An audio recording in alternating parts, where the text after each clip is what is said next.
শুভেচ্ছা এবং congratulations two মরিশাল Fortune.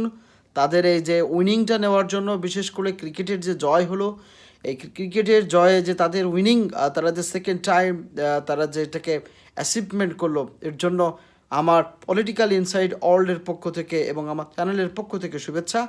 ক্রিকেটের জয় হয়েছে।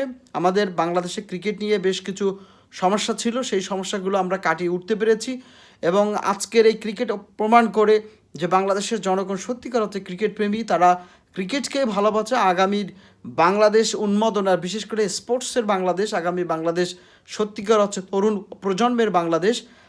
যারা আপনারা জানেন আমাদের এই এবারের এই যে ক্রিকেট নিয়ে বেশ কিছু সমস্যা কিন্তু বোর্ডকেও পোহাতে হয়েছে এবং এই ক্রিকেটের উন্মাদনা সত্যিকার অর্থে যে বাংলাদেশের জনগণের কাছে যে এক ধরনের মানে এটা যে এন্টারটেনমেন্ট, এটা যে এক ধরনের স্পোর্টস যে একটা আনন্দ, সেটা কিন্তু আমরা বুঝতে পেরেছি এবং সব কিছু শেষ করে হলেও যে অবশেষে আমরা যে ক্রিকেটটা হয়েছে সেই ক্রিকেটের জয় হয়েছে এবং এই ক্রিকেটের জয় শুধুমাত্র উন্মাদনাকে নয়, আমাদের জাতিগতভাবে যে আমরা সত্যিকার হচ্ছে সুন্দর ক্রিকেট উপহার দিতে পারি, সেটাই সর্বশেষ সময় আমাদের ক্রিকেট বোর্ড এবং আমাদের অন্তর্বর্তীকালীন সরকারের উপদেষ্টা মণ্ডলীদের অনেকের চেষ্টায় হয়তো বা ক্রিকেটের এই আজকের এই ফাইনাল ম্যাচটা আজ অব্দি পর্যন্ত হয়েছে এবং এই ম্যাচটি এবং এই ক্রিকেট ম্যাচটি ফাইনাল থেকে কমপ্লিট হয়েছে।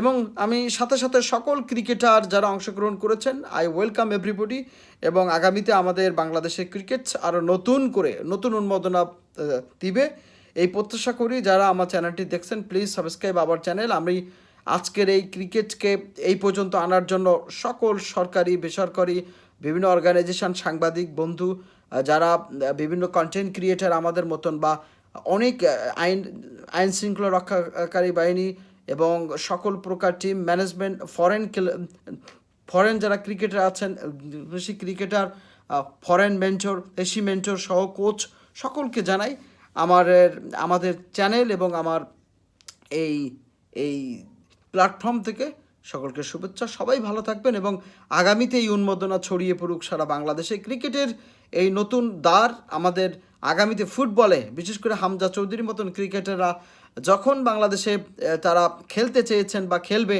আগামীতে চ্যাম্পিয়ন যে লিগ আছে, আপনারা জানেন ফুটবলের প্রথম ম্যাচ আমাদের পার্শ্ববর্তী দেশ ভারতের সাথে, আমরা নিশ্চয় সেটার দিকে লক্ষ্য রাখবো এবং আগামীতে ক্রিকেট এবং ফুটবল সহ প্রত্যেকটা স্পোর্ট সামনের দিকে এগিয়ে যাবে এই প্রত্যাশা জানিয়ে সকলের কাছে অনুরোধ, প্লিজ সাবস্ক্রাইব আওয়ার চ্যানেল, আমাদের সাথে থাকুন। সবাই ভালো থাকবেন, আনন্দ সর্বত্র।